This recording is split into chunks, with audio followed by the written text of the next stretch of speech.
Hello and welcome to another episode of Video Game Logic. Today's episode was recorded on December the 12th, 2023. I'm your host, Game Psychologist, and with me, as always, the birthday boy. Caffeine Rage. On today's show, we will be discussing a few games that we played. Epic defeats Google in jury trial over App Store monopoly case. Bethesda is an entitled little brat with a couple of stories. And in our community corner, Doom's 30th anniversary pictures collection sent to us, someone on Twitter. And The Day Before falls apart only a few days after launch. We've got several news articles tied to that. Timestamps will be in the show notes following their respective topics. Hello, Rage. Hello. How are you?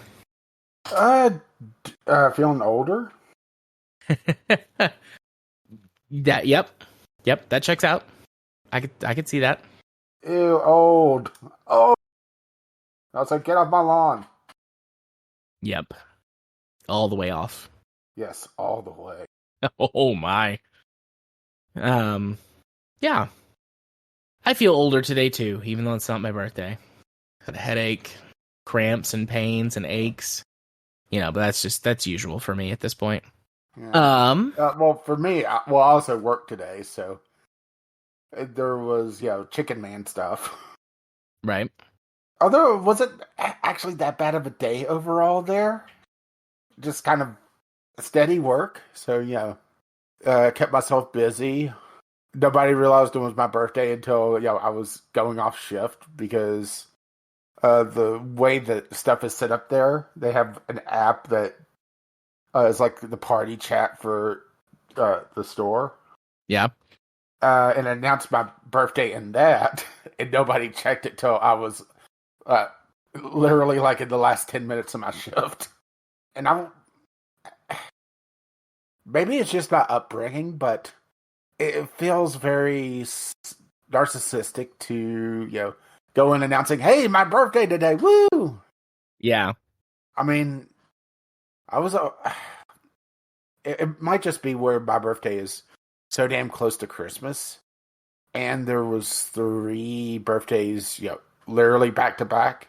It just feels like, not that important, Yeah. And also, I wasn't the favorite grandchild, so I never got the parties or anything. I'm sorry, no, buddy. I'm not bitter. I'm sorry, buddy. I don't know. I don't think it's narcissistic to be like, oh yeah, today's my birthday, but I think people can make it that way. And they're like, today's my birthday, bitch. Like, love me, notice me, focus on me. I always go in and tell people it's my birthday, and I'm like, today's my birthday, so leave me the hell alone. That's what I want for my birthday. Leave me alone.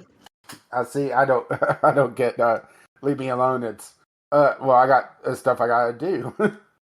Yeah. I usually take my birthday off if I can. It doesn't always work out where I can do that, but I try. I thought about that, but okay. Well, my last pay cycle really sucked because the store was closed Thanksgiving Day, so pretty much everybody was getting an extra day off because of that. But the general manager decided that she only wanted one cook that Sunday, which robbed me of my shorter 5th shift. Yeah. And, why would you want to take a cook on literally the busiest travel day of the fucking year? Right? I can't think of a reason why you would want to do that. Yeah, makes sense to only have one person. So, it did make me feel a little like welcomed or like that imposter syndrome slipping a little when Chicken Sensei went thermonuclear on why he was the only cook there for the church rush on that Sunday. I mean, supposedly he went fucking off on a rip-roaring tirade. So, yay, I'm better than nothing. You're very good. I love you very much. You're way better than nothing to me. Bad touch. I was gonna say I'm only touching you with my words, and then I thought, oh, I could say I'm only touching you with my mouth, but then that that touch. that plays into the bad touch a lot. So Bad touch. Bad touch. Oh God, bad touch. well, I don't know. I mean, that lady wanted to feel my touch. Yeah, but what does she do? That'll be some Franken content for you guys when it comes out. It's just a short little story about me being hit on. But let's the optometrist is a few doors down. right. That was mean. Sorry. No, it's okay. Speaking of being hit on, though, let's move into talking about some games. Because I have one that involves hitting on people, both All right, with a sword and with your words. So you just want to trade off? You do one, I do one. Yeah. Although I need to flip flop mine because of the segue that I use. So let me flip flop that real quick. So the couple games that I have been playing, probably the worst for I've not got a lot of time here lately because of things going on in my life. So let me just start a couple of JRPGs. One of them I was one that I've played before, and the other one was one that I got as part of a Humble Bundle that I had been interested in for a while. And that one is Tales of Vesperia. There are several games in this series. I don't know how many. I know there are several. And they are sort of tangentially connected for the most part via the world. And a few key characters. One of the biggest reasons I was interested in Tales of Vesperia was the fact that from everything I'd heard, it was very anime.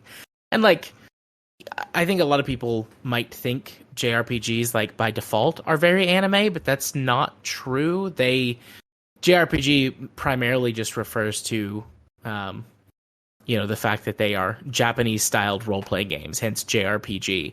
And so while there are some shared mechanics, especially in a lot of older JRPGs, the types of stories that they can tell, the way that they tell them, the characters, the design, can be drastically different.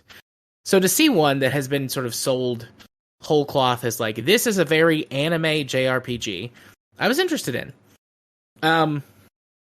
And from my experience with the story up to the point where I just couldn't play it anymore, that seemed to be true.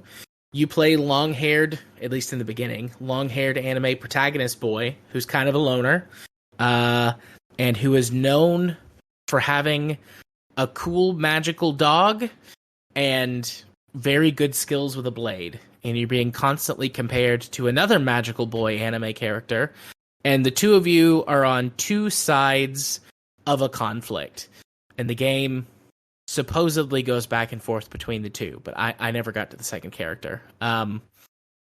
It does a good job building its world. It does a good job bringing its characters out and letting you learn about them and experience them in interesting ways and growing together with them in the first few hours of the game. There's the primary anime protagonist that you are, and then you meet up with cute anime girl who at first you think might be a love interest, but really develops more of a familial relationship and whom you want to just protect at all costs because they're cute and sweet and naive, and you want to protect them from the dangers of the world. Very, very anime stuff. The first 3-4 hours of the game feel very much like the first 2 or 3 episodes of any sort of shonen adventure anime that goes through these kinds of strokes, But there are two halves to any JRPG, really to any RPG that is going to involve combat, and that's the story and the combat. And the story seems good. The combat is dog shit.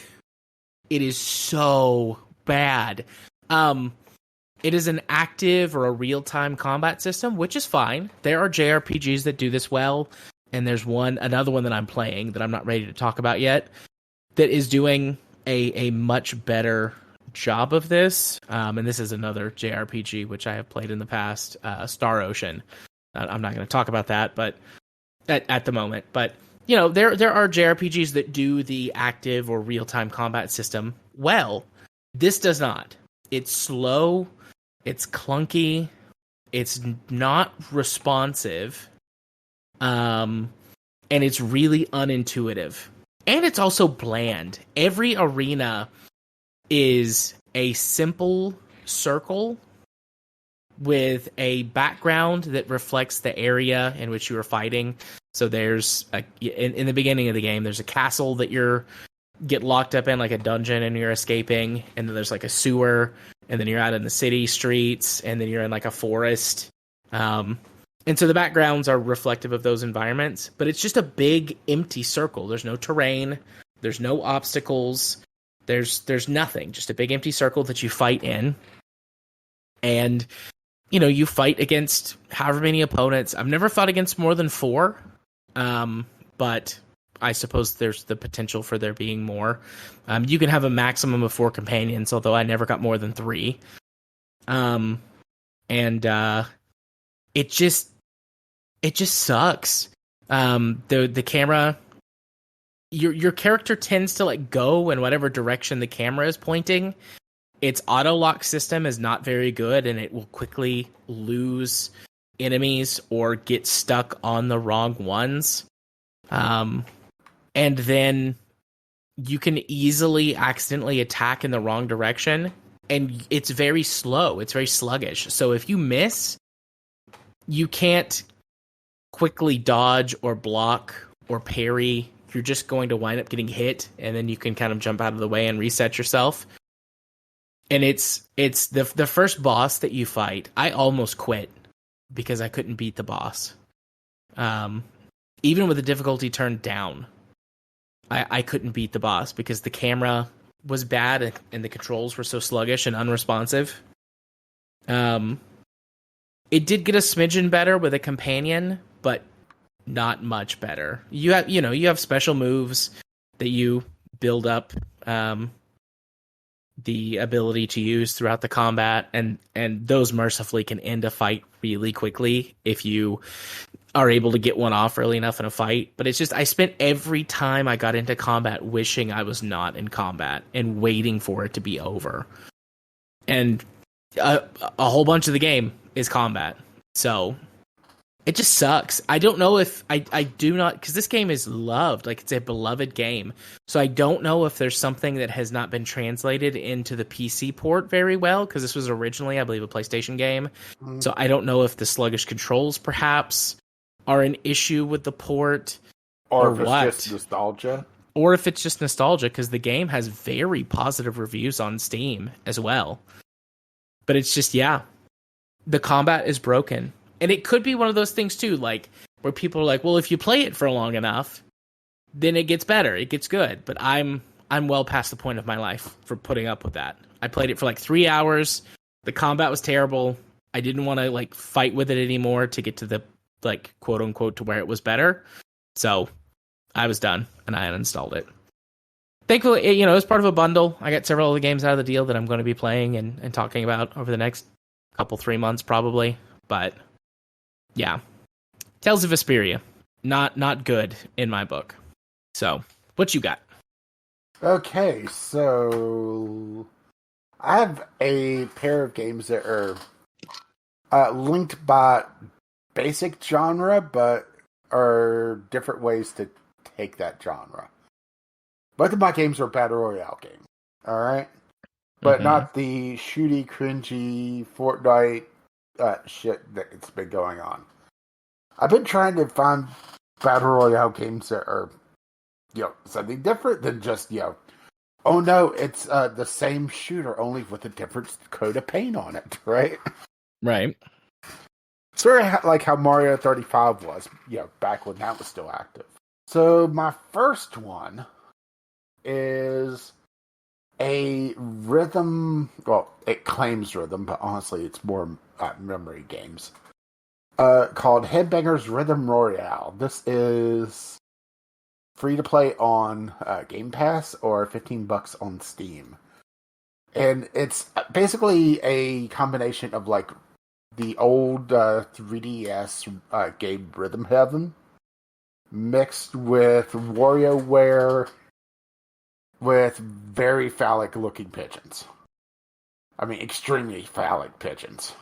It's published by Team 17, and it's one of those games that it feels like it's riding under the radar, and it's killing itself because of it. So the entire idea of it is it's a multiplayer competitive game where you're a pigeon that wants to be the biggest headbanger in the land. And to do that, you have to compete against other pigeons for that honor. And it's 30-player competitive lobbies, with each lobby having elimination rounds up until the final, final showdown. First round is 30, then it drops down to I believe 20, then 15, then the final is 10. Now, the problem with this is that it's not a very popular game, even with crossplay and on Game Pass. So there's a lot of just bots put into the system to begin with, which makes it so that the first game, maybe two, depending on how unlucky you get, can go very quickly just because the bots are not programmed to be competitive. Right. Which is frustrating. So you don't really get time to practice. Also, the people that have been playing this and have really latched onto it have kind of almost feels like no-lifed it. So you either have brain-dead bots or people that are like level 80 already have maxed out the battle pass, because of course there's a battle pass, right? And there's really very little in between, which is kind of a frustrating thing for this. It does feel like there is room for this game to grow, and they say season 1, so possibly they'll have continued support, but honestly, I kind of would be surprised by it, just because, player counts just really don't seem to be there. Right. And it's kind of a shame, because I do think that there's plenty of room for, saying alternative battle royales is not quite the right way to phrase it, but different takes on the genre. So, essentially, you have more music-focused mini-games where one might be identify instruments that are playing a piece of music. And the first portion of the game will be one instrument, then you'll hear 2 instruments together, then 3 instruments, and 4 instruments.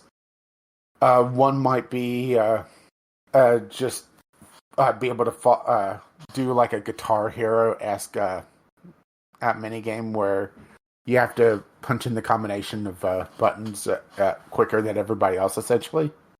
Right. Complete the different sub-levels of it. One is... Okay, this is going to sound crazy, but hear me out. You know the T-Rex game in Chrome? Yeah. There's a minigame that's actually based on that, where it's either going low, going high, or hitting both at the same time.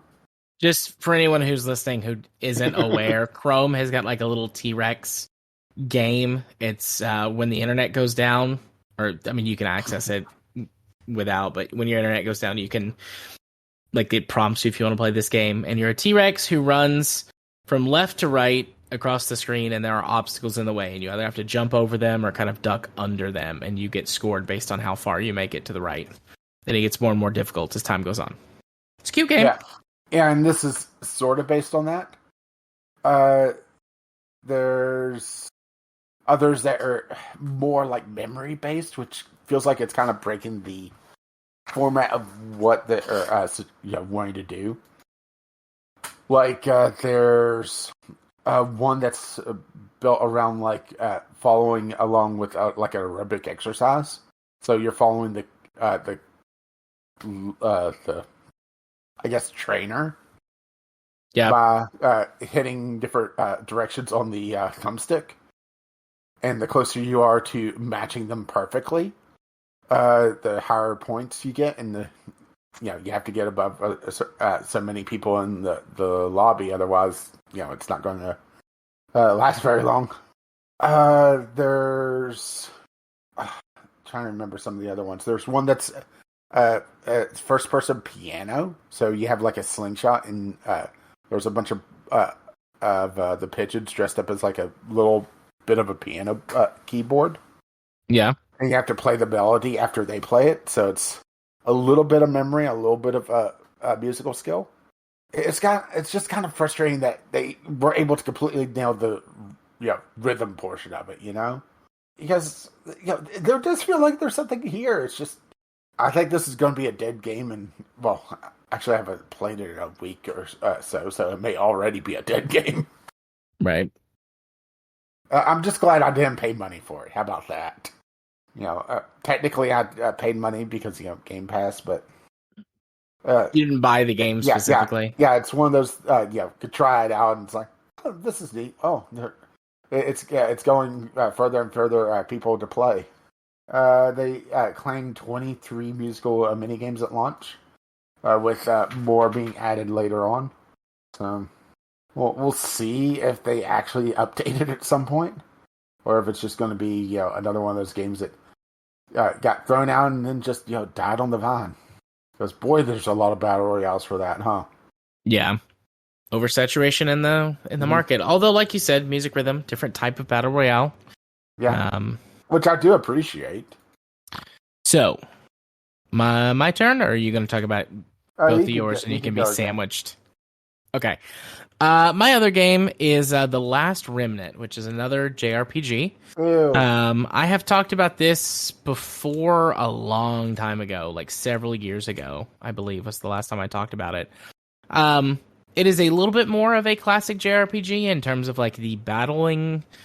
It's turn-based. There is some tactical elements to it.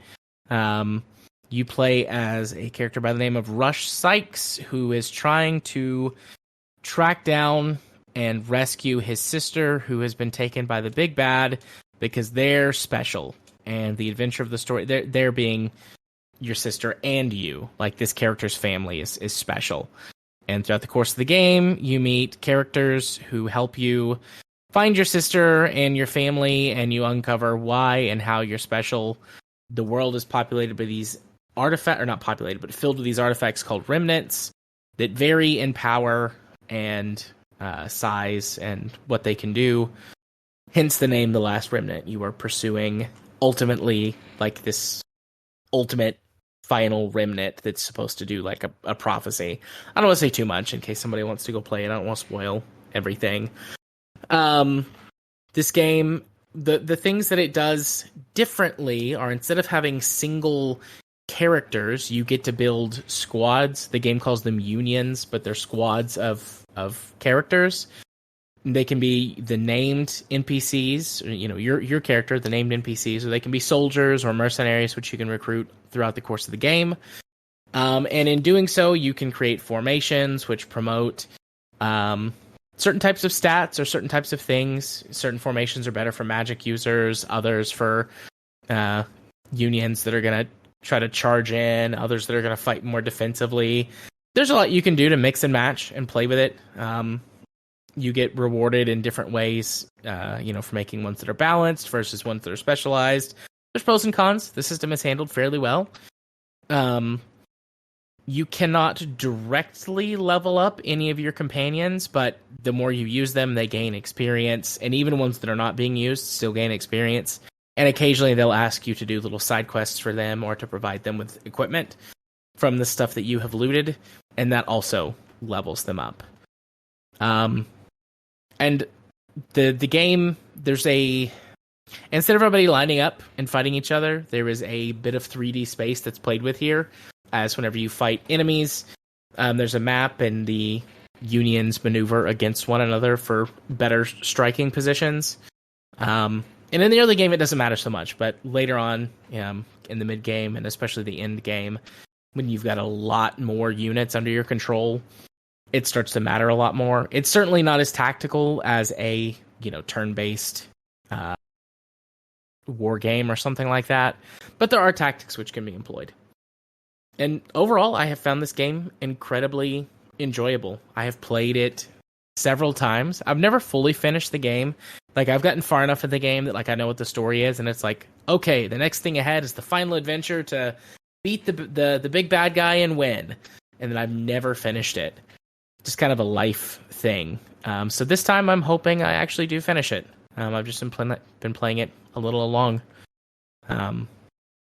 It's interesting. The game has got some pretty deep politics and political philosophy that as a teenager when I played this, I completely missed. And in my early 20s, the last time I played it, so, a decade ago, give or take, I saw it and I was like, oh, that's some political stuff, neat. And then I just like breezed past it. And this time going through, I'm like, oh, whoever like made this game, like wanted to put some deep political philosophy in there. Where that there's like some intrigue and some back and forth and some fairly lengthy discussions about different systems and types of government that play out between characters over the course of the game. And I'm still within like the first 25 to 30% so far. And that's just like, oh, neat. Didn't notice this stuff before.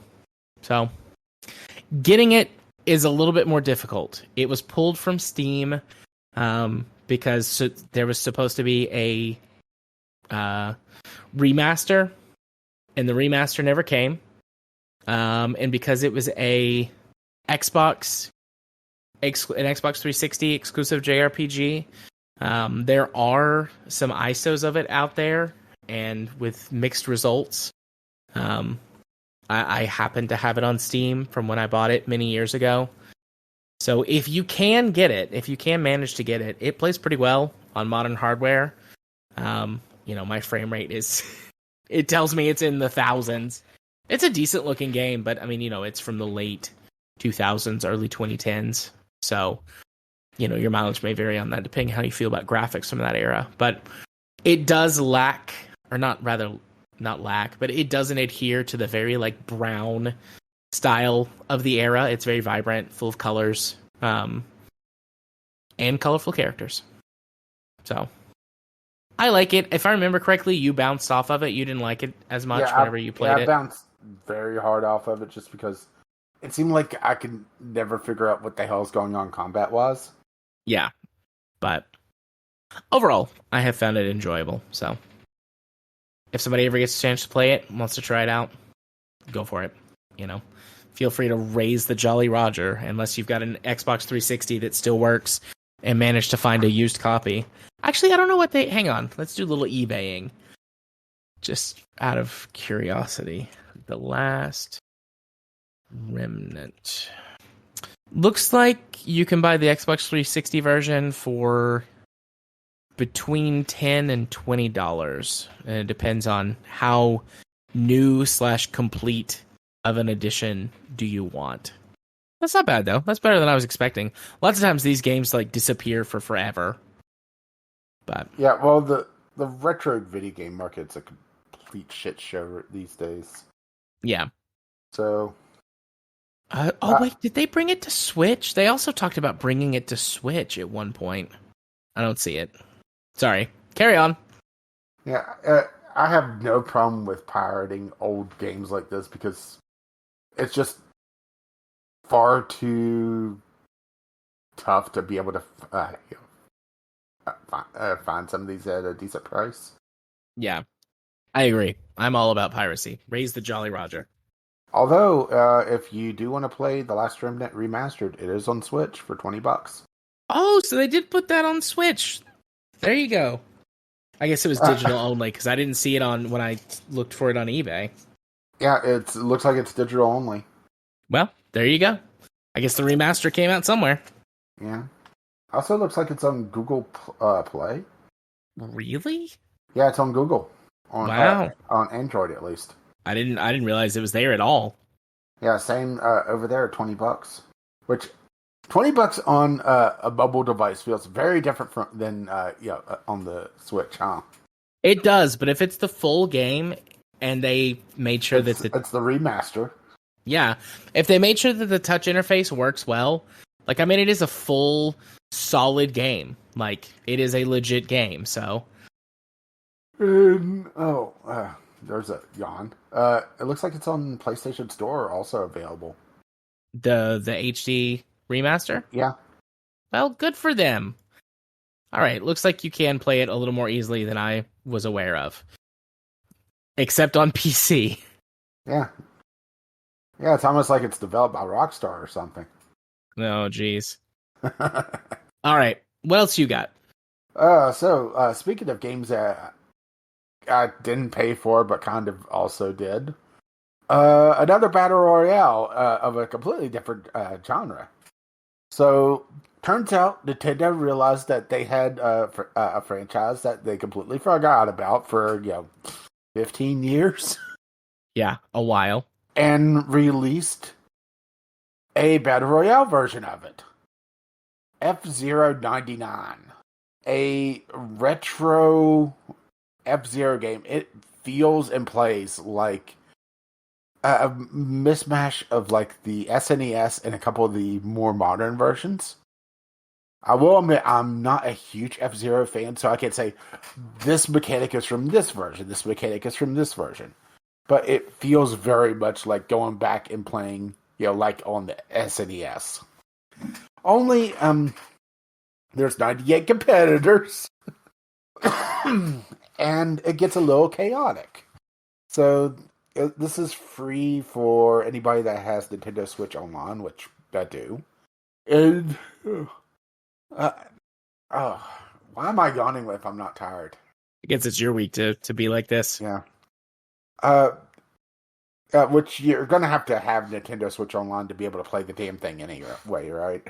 Yeah. So you have four classes of cars or hovercraft to choose from, and it kind of just throws you into the deep end.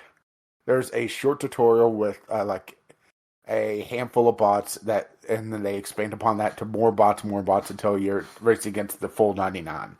And that just throws you into the deep end. It's like, okay, well, that's good enough. Here, have some opponents. But I don't find it as frustrating as Headbangers for a few reasons. One is that while they do call some racers during a race, it's not as extreme. Oh, as I might bump as I try to untangle my headphone cords. It's not as extreme as Headbangers, where it's the top only the top 20, the top 10 get to see the final round out of 30. They only take out the last 5 on each lap. So for a full race, you're looking at 75 people still running. Basically just taking out the very, very slowest, right? Yeah. Which feels fine. I mean, if you're having a bad time if you're getting ranked out like that. Although there are other modes that it's more aggressive, but we're talking base mode. Right? There's, I want to say, 20 tracks that you can encounter.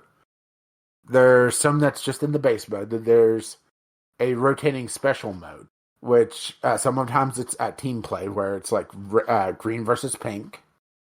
And instead of racing individuals, you're racing as a team. And it's the highest team score at the end of the race wins. So, highest places gets points. Knocking out others gets points. Collecting sparks, which whenever people hit each other, it creates sparks that you can collect, which you could use once your meter's full to create a super boost, which basically takes you to a second layer of the track that has no hazards on it and is faster, but you're only there for a short amount of time. So it's becomes very strategic of hanging back a little bit, collecting sparks, and then going taking essentially the shortcut on a harder portion of the track. Or if you do like I do, accidentally hit it whenever I'm trying to boost right before I hit the pit lane, right? Yeah. Let's see. Then there's the King's Race, the Queen's Race, and the Pro Races, which are on the harder tracks, which have also more aggressive calling on slower racers. So instead of like the last 5, it'd be like the last 10. And these are also linked races. So instead of one and done, the King's race, I think, is 5 races overall. And everything carries over.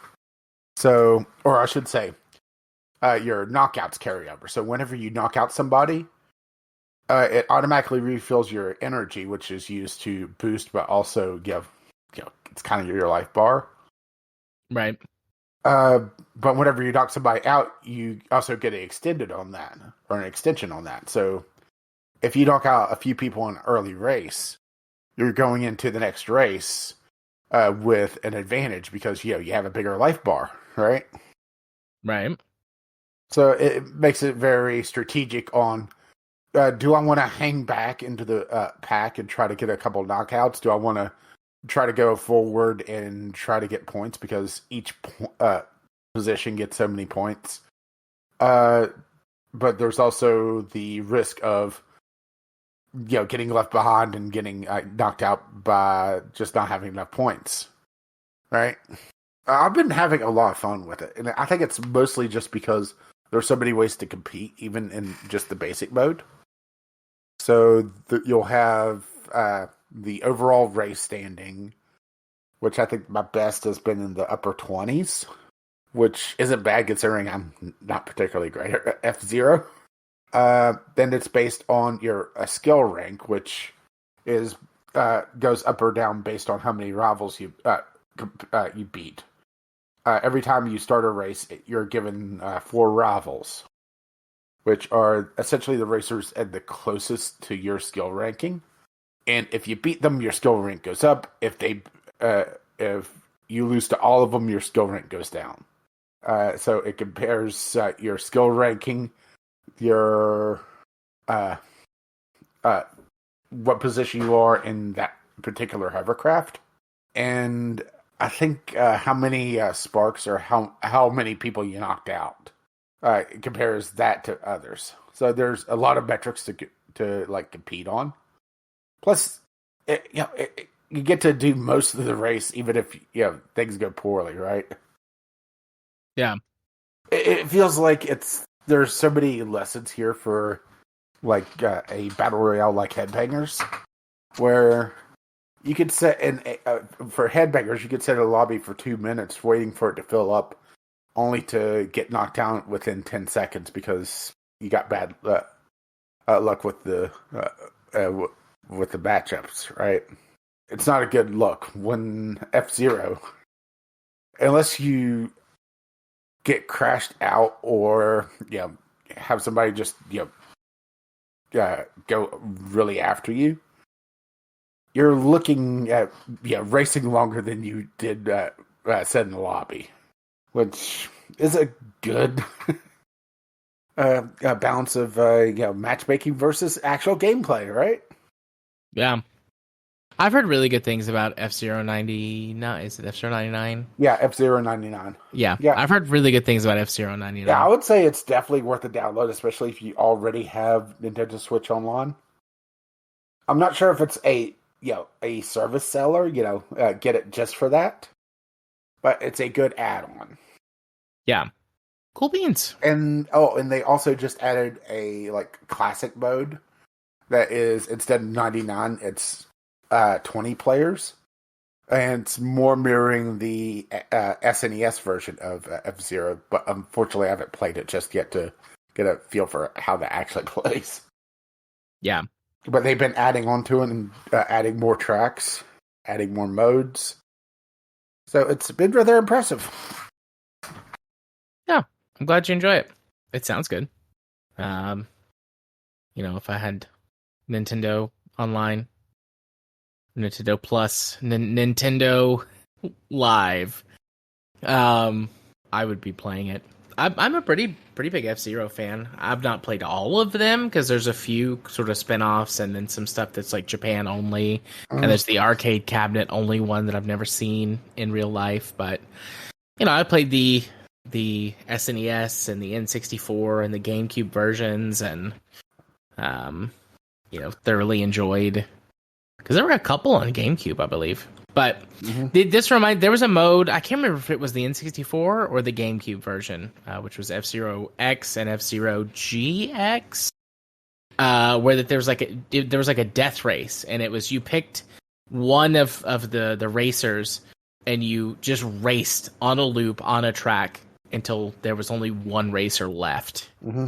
And it kind of makes me think of that a little bit. I mean, sounds like it. But I think there were 30, something like 30 or 35 racers, so that was the max. It didn't get as crazy as 99, but... Oh, just the start, where it zooms in, and you see this just giant fanning out of all the hovercrafts. It's rather impressive. I mean, I know that it's not an SNES engine, or it's not emulation. It's made to look it. It's made to really look the part. But it's kind of impressive looking of just seeing all those hovercraft just hanging out, ready to go, and just the pandemonium that happens whenever everything gets going. Especially whenever, you're essentially launched onto the track itself. It's not a starting grid. It's more like a starting, mosh pit. Right. A scrum. I like the word scrum. It's a fun word. But yeah, anyways. Neato. You ready to move on to our news topics? Yep. All right. First news topic of the night. Epic Games defeats Google in jury trial over App Store monopoly case. Oh boy, right? Yeah. It's the irony of Google losing when Apple didn't, right? Yeah. But from what I understand, it's mostly just because Google did a bunch of backroom deals with various other apps so that they got preferential treatment compared to Epic did, or what Epic was getting. I mean, don't get me wrong. I don't feel sorry for Google, and I don't feel sorry for Epic. There's no good guy in this. No, this is like a let them fight situation. No matter who wins, we all lose. Yeah, I mean, pretty much. But now the question is, what does this actually mean going forward? And that's one thing that, looking around, I haven't found an actual answer of what does this change? Yeah, I haven't seen one either. I mean, from the article that we've got, let's see, did they postulate? No, yeah, even then it says, at this moment, it isn't known what kind of remedies Epic will win, as these will be decided by a judge following a meeting with both parties in mid-January. And so far, Epic has not requested any kind of monetary damages. Mm-hmm. So right now it's just, sit down and wait, right? Yeah. I don't know. I wish that there would be a positive outcome from this, because they also say in the article, mentions that the trial proves the urgent need for legislation that would address Apple and Google's hold on the smartphone market. I mean, yeah, but I don't think that any legislation that would be actually put forward and put through, especially not in the States, probably not in the United Kingdom, maybe in the European Union, they've got the best chance, I think. But even then, who knows? I mean, in the United States, not counting absolutely fucking evil people with too many vested interests and secondary people paying them off. You have a bunch of old dinosaurs that I'm not even sure that they would know how to use a smartphone without their assistants telling them how to use it. Right. Yeah, our young politicians are few and far between. Yeah. Okay. That reminds me of there was a book cover of the young guns of the Republican Party, and they're all graying. The young guns of the Republican Party. That's silly.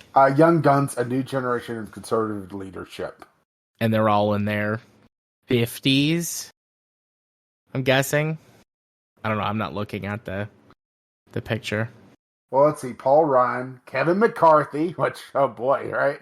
Oh, geez. I mean, Paul Ryan is in his 40s. He's supposed to be some hot young dude, and I'm pretty sure he's in his 40s. And I mean, that's not... And Eric Cantor, which is 60. young guns, right? Yep, real young progressive conservatives. And Paul Ryan is 53. Oh, jeez. He's okay. He's older than I thought. And McCarthy is 58. Now Kevin McCarthy that's about what I thought he was at. And also, out of a job. Yeah. But considering this is what they're saying is the young leadership of the party, right? Yeah. I saw a graph one time showing just like the average age of the United States versus Congress in general, and it's just ridiculous how it's been in the last our lifetimes. So saying that that they would have any chance of passing any proper regulation, never. Yeah. It would either be out of touch, severely flawed, or both. I'm skimming through the article some more, looking for something interesting or noteworthy. But really, it's just like, yep, Epic wins. We don't know what this means yet. It probably need more legislation, but we'll see what happens with that. So, yeah. I don't we'll touch back on this in January, I guess, when we get some actual information on what it actually means. Yeah. Because right now, it doesn't mean anything outside of, hey, Epic wins. Whoa. I still think it's funny that they lost to the lockdown platform. Yeah.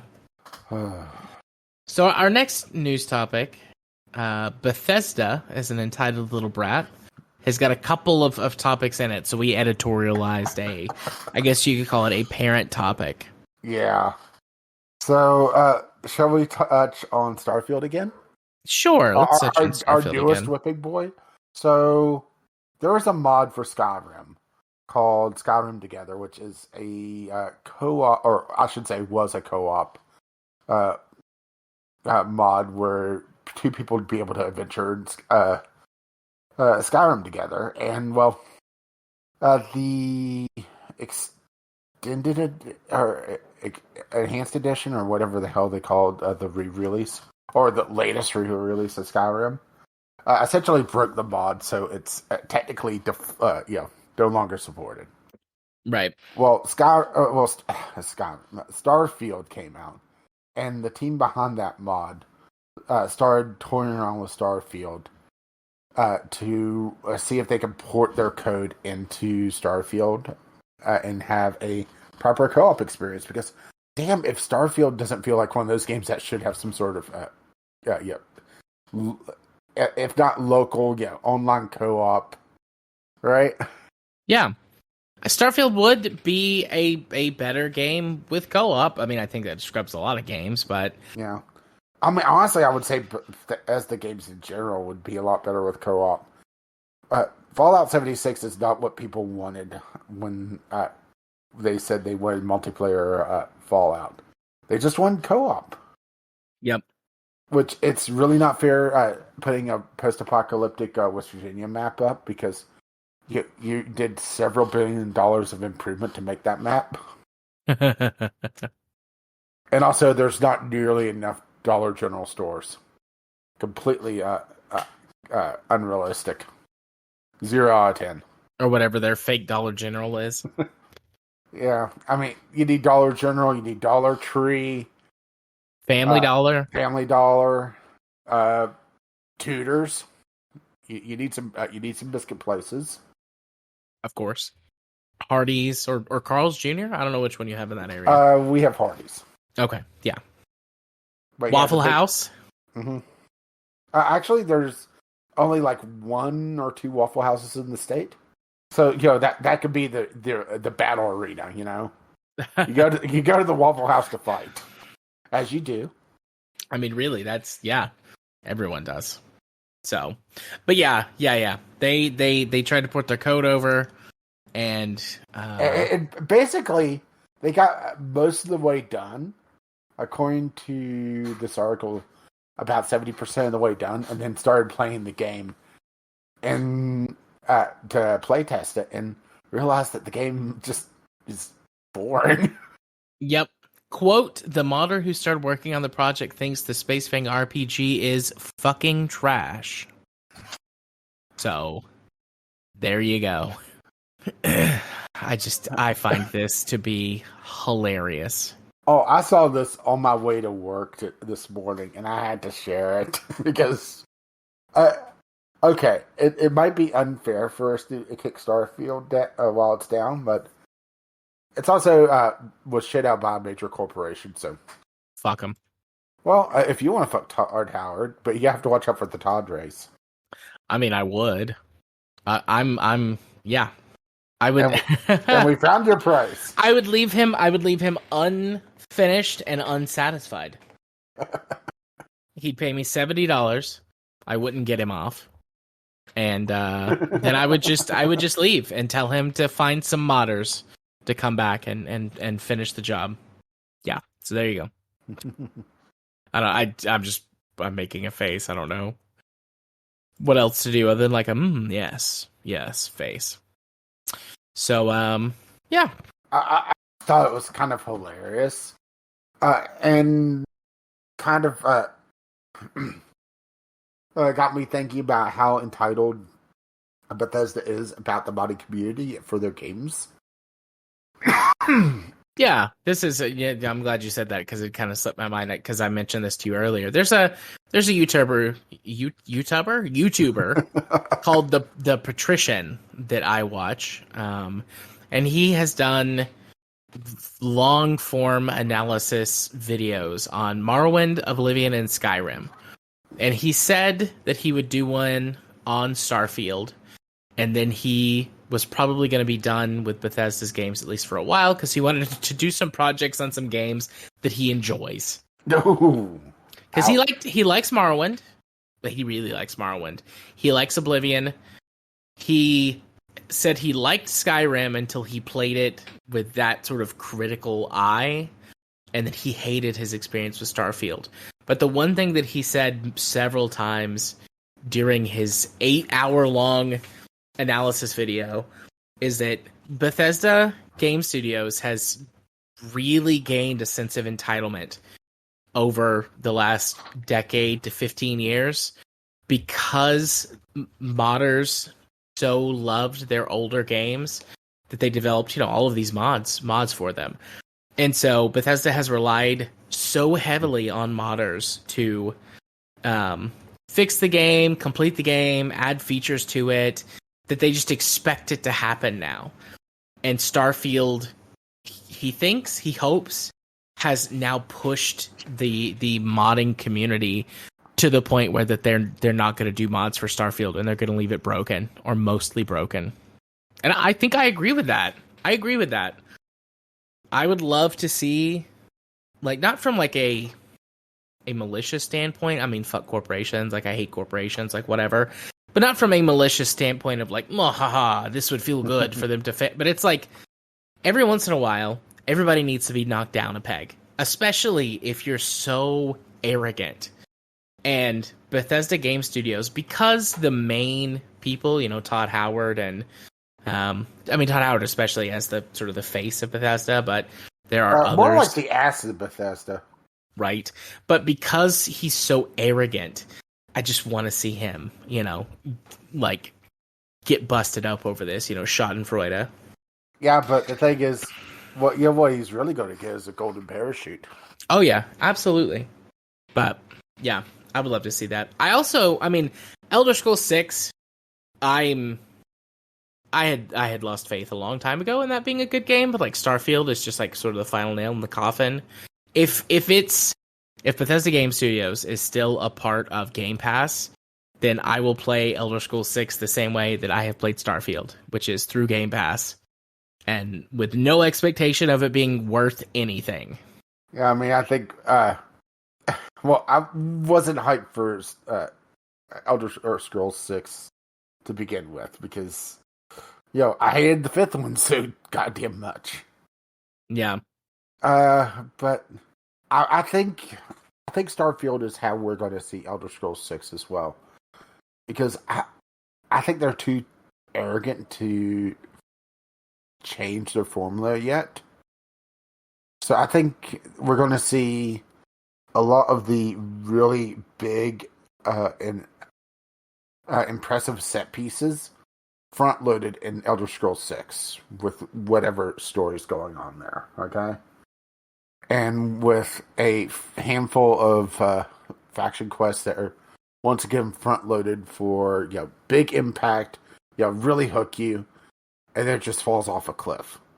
I don't think it's going to be as bad as Starfield, where you're not traveling to a random planet that has the same 3 or 4 goddamn points of interest as the last 20 you've been to, but it really shows that their writing is really falling off, where all your companions are essentially just palette swaps. Yep. You have 2 really interesting faction quests, and then all of the other quests are either just fetch quests or kind of middling. Fetch quests or go here, kill Y, or go to X, kill Y, or just oh no. Where you could see the twist a mile away, where it'll be either this outcome or this outcome. Pretty much the second that Sarah said, all hands presumed lost. I latched on that. Oh, they're not dead. They're not dead. Yep, somebody's going to be left alive, and they're going to be angry. I didn't fully guess child. No, I also didn't fully guess child, but yeah. I mean, this will never happen, right? I'm going to just say that up front. What I would love to see is a return in terms of game design decisions, an almost complete return to Morrowind. With modern graphics and AI, and I do like the presentation. I wouldn't want Morrowind's combat system. Which I was about to say. I do prefer Oblivion or Skyrim combat. It's a lot more fluid and feels better, but a return to form in terms of mechanics with how magic works and things like that in a Morrowind, and the ability to craft custom spells like you could in Oblivion. Like, I want to return to those mechanics with the graphics and AI and any lessons that may have been learned. I don't know if there have been any, but any lessons that may have been learned in game design for the later games. And that's what I want to see. I want to see an actual fucking RPG. Yeah, but the problem is that Bethesda doesn't really sell RPGs anymore. What they sell are essentially sandboxes. I mean, even if you look at their last quote-unquote good game, and I'm using good game in massive sarcasm quotes with Skyrim, a lot of people spent, not discounting mods, was more interested in the exploration than it being a RPG. It was exploring the world of Skyrim and seeing all the nooks and crannies and fighting the dragons. It was essentially a sandbox game more than it was an RPG. Yeah. And I think that's getting down to the fundamental problem that Bethesda has, is that they stopped doing RPGs post Oblivion. So whenever they build a sandbox that is utterly boring and then try to convince people that, no, the empty sandbox isn't boring, you're just playing it wrong, and that doesn't work. That's not a bug, it's a feature. They were actually defending the empty planet, saying that, men that went to the moon went to empty planet. So I really think Bethesda is so up their own ass that they devolved from building RPGs to just building sandboxes. And I will say that Oblivion is kind of the tipping point of everything, where you can treat it as a sandbox as well. And that there's a lot of, the harbingers of Skyrim, of the later Fallouts, where there's less onus on the RPG mechanics and, building an interesting story, which, Oblivion's story is a bit out there to begin with. But that might just be because they blew most of their voice acting budget on Patrick Stewart and Sean Bean, and had 5 people voice the rest of the cast, right? Yeah. Oblivion's story is interesting. Like we're dangerously close to going off on a tangent about really other games instead of the news articles, but Oblivion's story is interesting. Like for the main story, I have become convinced that you are not actually the main character or the protagonist of the story, that it's Martin who is the protagonist of that story. And you're an important character, but like in the movie, it would be Martin's story. And the player character would show up as like a sidekick or a trusted advisor that's present at all of the big moments, but that goes and does other things too. Which is interesting. It's an interesting take. And I'm okay with it. It's different, but I'm okay with it. And I think that's why Oblivion's main story feels so kind of stilted. Because the rest of the game, for all the other quest lines, you absolutely are the main character. But for the main quest, I feel like Martin is the main character. Yeah, which I could definitely see that. And I would actually say I would agree with it. Yeah. But it also kind of removes some of the importance of, the player character. You're kind of just, pushing the story along than being really a part of it. That gets into an interesting debate of, does the player character actually have to be the protagonist of the story, right? Yeah. Which, I think the answer is no. I don't think so. But it has to be done really, really well. Yeah, it has to be done well. So, but yeah. Anyways, let's get back. Yeah, Starfield sucks. We don't like Starfield overall. It's mediocre at best. Soulless corporate trash. The modders have said, "Fuck it, this game sucks." And this is a major modding team. It does make me wonder. By the time that they actually put out the modding tools, which Bethesda promised, next year we're going to get modding tools. We're going to get, little things like maps in the cities. Oh, if there's going to be any real modding power behind this game, I'm going to be watching Nexus mods with interest because I think it's going to be fun to watch. Yeah, we'll see, but yeah, I don't know. There'll be some. Will it be enough? Who knows? But there will be some. All right. And speaking of mods, right? Yes. Let me get back over here to the topics list. The other Bethesda thing. They brought back paid mods. Yep. With the Skyrim Creation Club. I have no problem with paying individual modders for their work or giving them donations. I think my main problem with this is one, Bethesda curates it poorly. There's none of the major mods. It's all feels like asset flip trash, or very saying simple is probably not the proper term, but not impactful. They're not doing any of the big expansion type mods. It's like armor. I think one is some sort of magic chest that is basically linked throughout the world. But the fact that Bethesda's taking a cut of it really just rubs me the wrong way with it. Yeah. Yeah, Bethesda isn't putting effort into this. No. They're just trying to turn on the taps to additional revenue streams. Mm-hmm.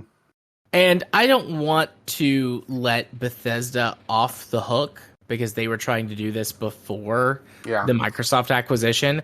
But this also feels very much like what happened with Minecraft once Microsoft bought them. Yeah. There was a little while, a few months, a year, where not much changed, and then it's like, all right, let's open up the taps to make money. And so this feels like Microsoft is like, hey, you know how you tried to do those paid mods once before with the Creation Club? Like, do that again. Let's do that again. Oh, and also this the update that put this in also broke a lot of mods because, of course, it did. Yeah. Something about changes to the Skyrim script extender. Mm-hmm. Yeah, I'm trying to find a screenshot of exactly what the mods are in this. I don't think I have Skyrim installed. If I did, I'd just fire it up. I don't have the special edition. I don't think. No, I just have regular old Skyrim because I didn't buy the DLC. Yeah, I have the special edition, but it's not installed. Mm-hmm. I played through Skyrim again sometime earlier this year, or maybe it was late last year. I don't know. I played it some. Now, the interesting thing about this is they kind of buried the lead on this as well.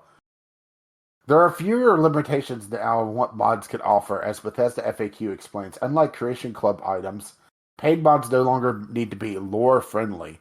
A modder could add modern-day guns to Skyrim and charge for them, for example, despite the type of weapon being wildly out of place in the fantasy medieval world. Ugh, right? Yeah, which, I mean, you could do that before. But it being curated, I think that's kind of leaving a bad taste. Well, the old Creation Club stuff was like they did have those restrictions on it.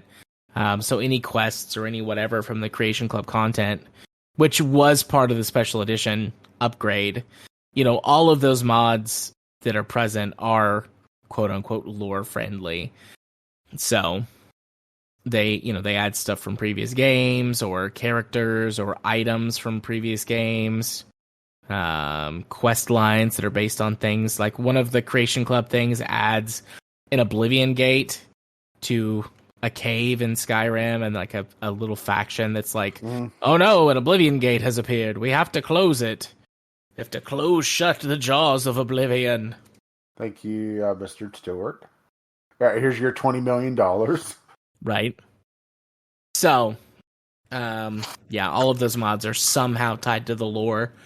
I would assume there's some restrictions on, like, probably sexually explicit content and graphic content, stuff like that. But otherwise, I'm imagining they're just like, yeah, put it up there, make a few bucks so that we can make a few bucks. Make a lot more bucks because wasn't the cut really nasty for creator versus what Bethesda got? Yeah, I want to say it was really high, like 50-60% that Bethesda got. Yeah, I don't see what the percentage is on this article. Now, let's head over to the FAQ. And also, I do remember that their previous effort didn't also really highlight the mod authors as well. It was just, hey, here's this thing. Who made it? Who cares? Right. Looking at the FAQ, I do not see the percentage on this, which it does not bode well. No, you wouldn't put that up unless you were, you wouldn't hide it unless it was bad, I mean, I could just be missing it on this. Yeah, that does not bode well that I can't find a percentage on, how the cuts are. Oh, yeah, I think as soon as you get the major corporation involved in paying them in the way of paying a mod author, I'm instantly against it. Yeah, same. I mean, even if it was just a 5% fee, that's still that's 5% too much to Bethesda. Bethesda does not deserve the revenue that they're getting by selling mods. Honestly, no corporation deserves the revenue by selling mods that add to their own game.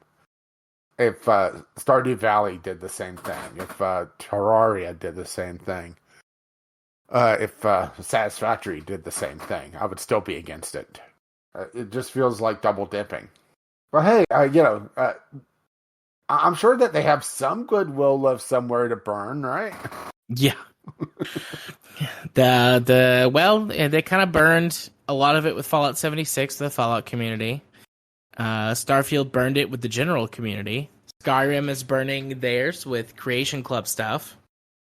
But, some other rock is unturned. Oh, also somebody else in the comments brought up something. Because this is Creation Club stuff, or their new thing. You're still downloading all the mods, so you're basically just buying the license to unlock them. So hey, all the content is still getting downloaded and clogging up your Skyrim install. Oh, lovely. Another one of those. No. Just what I wanted. I am, of course, telling lies. I'm making shit up. But, okie dokie.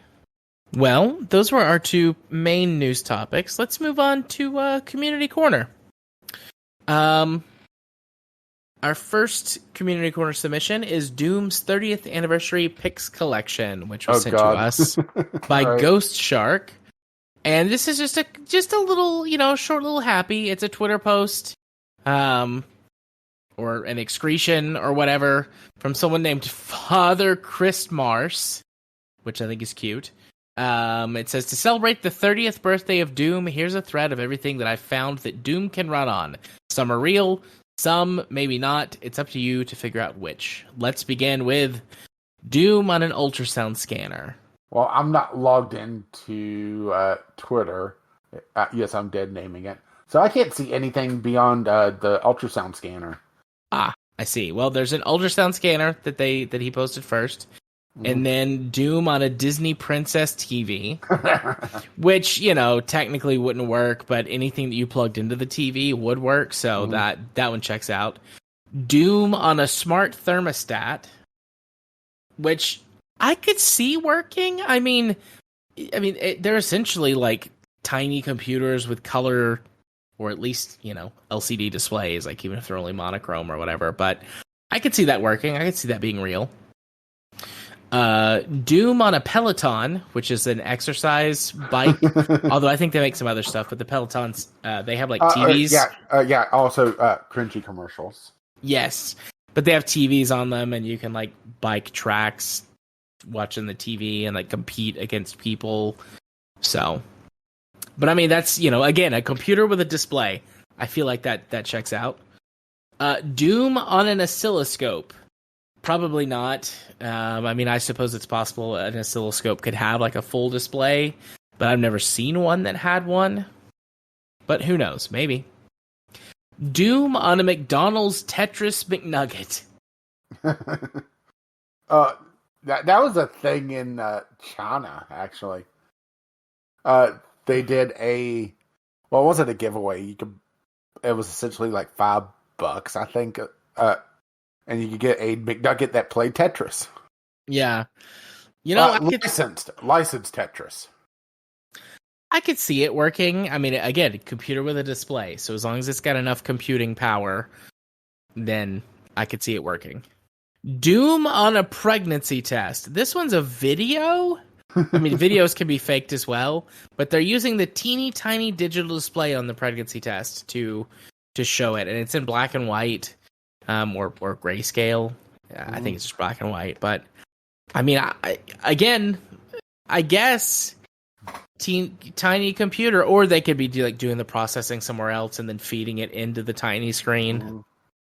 It seems unlikely, but possible. And we've got Doom on a Winnie the Pooh TV. Well, I logged I went over to my other thing for my another browser. The McNugget is fake. The reason why I know that, the McNugget has an LCD screen. Oh, okay.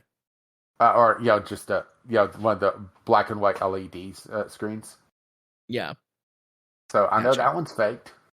Okay. But then we've got Doom on a Disney Winnie the Pooh TV. Again, with the other TV, like old TV, it wouldn't be running directly on the TV, but anything you plug into it, so seems plausible. Then we've got Doom on a broom, which is cute. I mean, it's just a JPEG of a Doom screenshot photoshopped onto a broom head, which is, it's cute. Doom on a TI-83. I've seen that. There have been several people who have put Doom on graphing calculators on YouTube, and I've seen some of those videos. Doom on a Commodore PET. Seems unlikely, but who knows, maybe. Doom on an Etch-a-Sketch. Cute, very cute, but, I mean, someone has created the image on an Etch-a-Sketch, but it's not the frame rate sucks. It's almost as bad as Starfield. Right, hand drawing every frame, one frame at a time. Oh, what am I talking about? It's better than Starfield's. True. Doom on a Sony Ericsson K800i, which is an old cell phone. Seems probable. Doom on a PC. Yep. Weird. Doom on a Super Mario Brothers Game and Watch. I could definitely see that one. Yep, I could too. Although the screen looks a little weird on that one. Yeah, well, I mean, these are just tiny Nintendo or tiny Game Boy Advances. I've seen these before. And the Game & Watch is that they were like themed Game & Watch, but I mean, they were just Game Boy Advances, so I could see it working. Doom on a belt buckle, that's cute. Either someone had this thing custom made or it's photoshopped, but either way. Yeah, you just gotta watch out. If you pull the belt a little too tight, you're liable to rip and tear. Ayo. I got you on that one. You did. Doom on a MacBook Pro Touch Bar. I've seen people hack these things before to do other functions on YouTube, so maybe.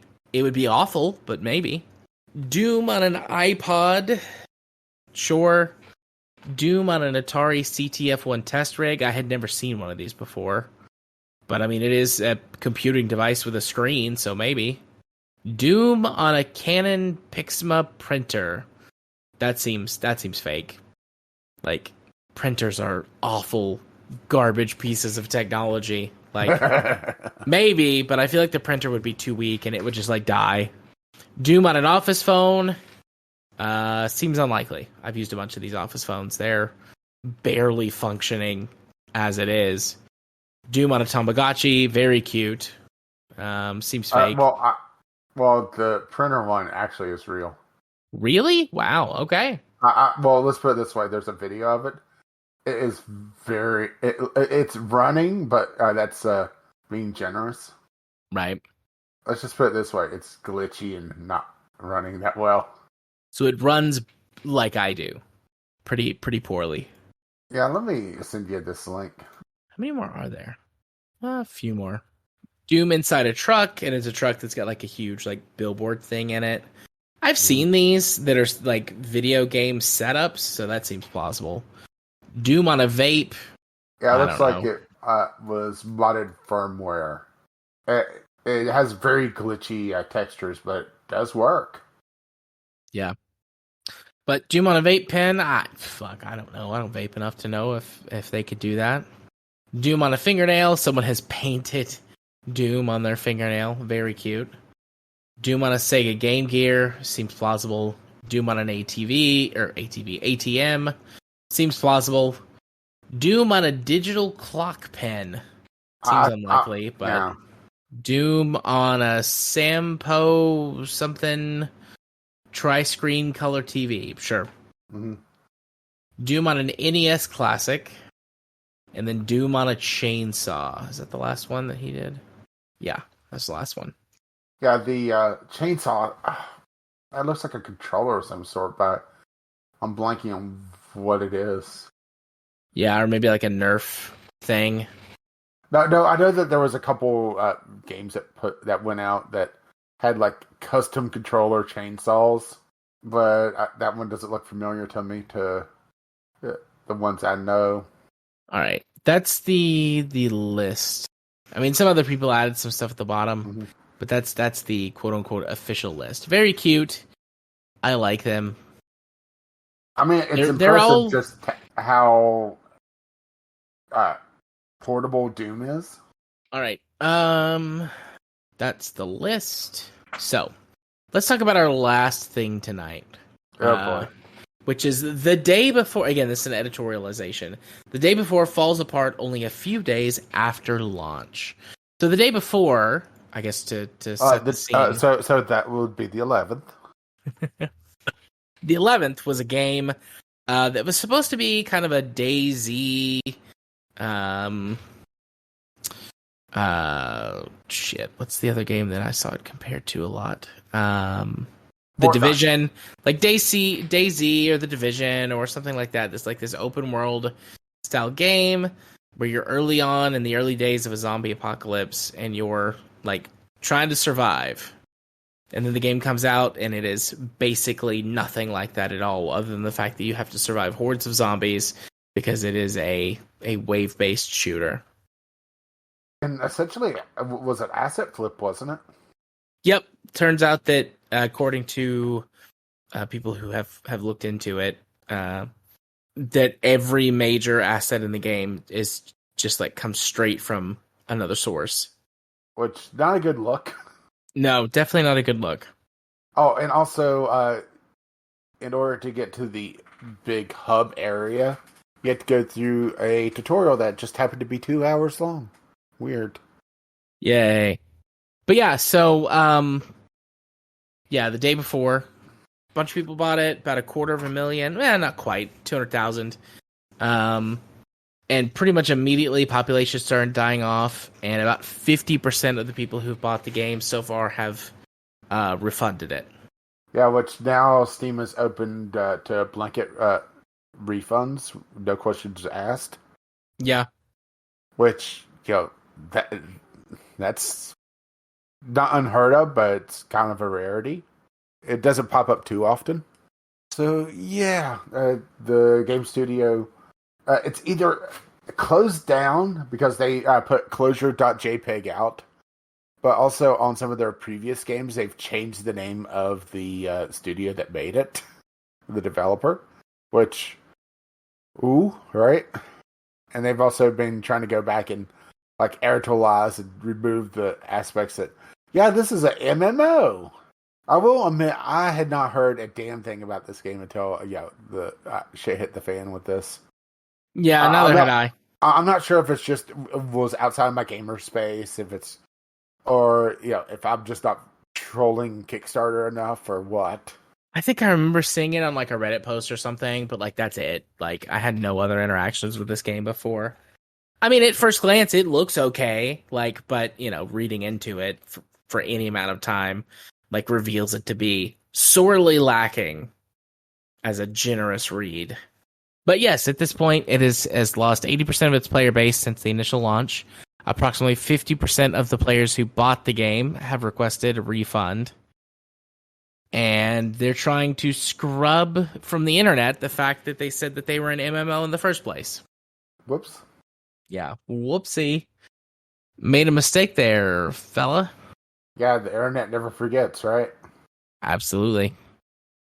It may eventually forgive, but now the question is, are we going to see them pop up again later on, right? I don't know. Depends on how much money they lose overall. I mean, I'm talking about another rug pull thing going on. Oh, yeah. I would imagine so. Because, I mean, there's always new people who haven't been exposed to the scheme that you could sucker in. Which is kind of sad just how easy it is, huh? Yep. If you had, like, no quabbles about being an absolute asshole, it's very easy just to, make tons of money online. Damn my morals, right? Right. So, I don't know. Do you have things to add? Things that you want to say about it? Not really. I mean, this just feels like another game that, looking at it, should have been, like, red flags all over the place, and people got really, really hyped for it, and then nothing. I mean, I will say that set a land speed record for the rug pull. I haven't seen a developer close up shop in 3 days after a launch. Yeah, I mean, even Gollum lasted a week or two. So, that's impressive. About the only thing impressive about that game. Yeah. So, yeah. Yeah, sorry, we don't really have a lot to say about this one. It's just kind of a shitty situation. I mean, we've seen worse, to be sure, but it's still pretty shitty.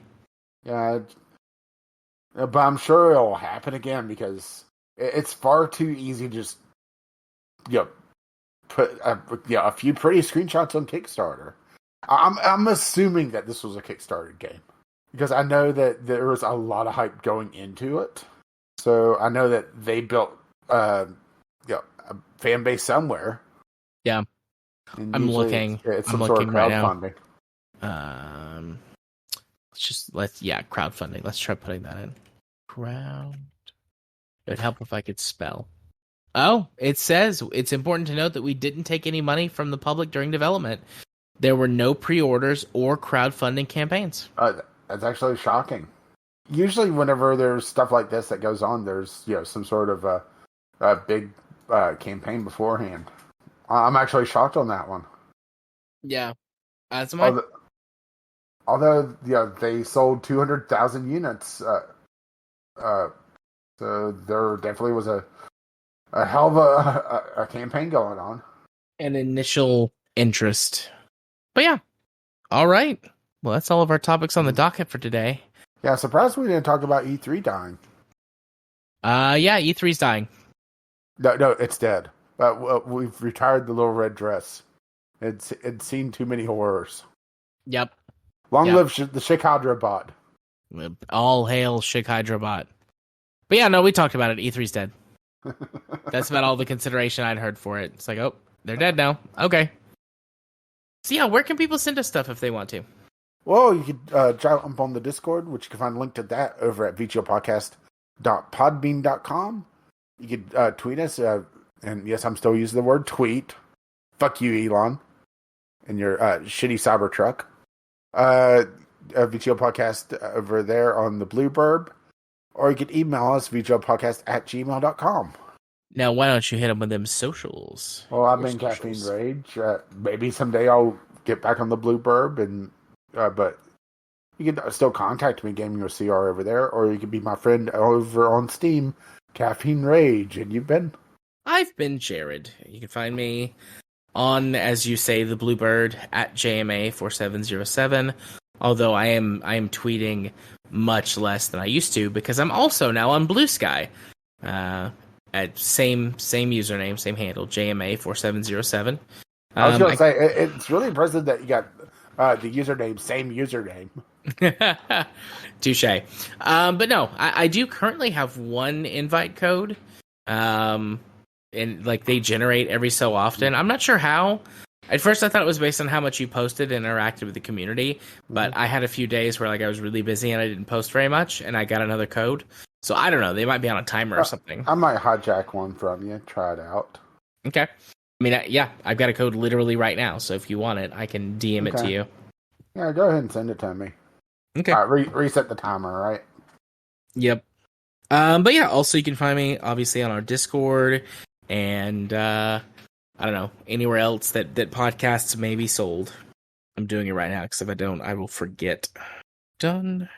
And paste and send. So all you gotta do is download the Blue Sky app from the Play Store, and then when it asks you for an invite code, paste that in. All right. But yeah, so that's your socials. That's my socials. What else? Take us home, Rage. Take us home. You. Once again, you can contact us VGLpodcast@gmail.com with your letters, voicemails, game-related topics. Tweet and peers VGL Podcast, or drop out the Discord, which you can find a link to that over at VGLpodcast.podbean.com. And if you wish to spread the love, you can find us on your podcatcher of choice. Our lovely, lovely patrons have made this madness possible. You can find out more about that over at patreon.com/VGLpodcast.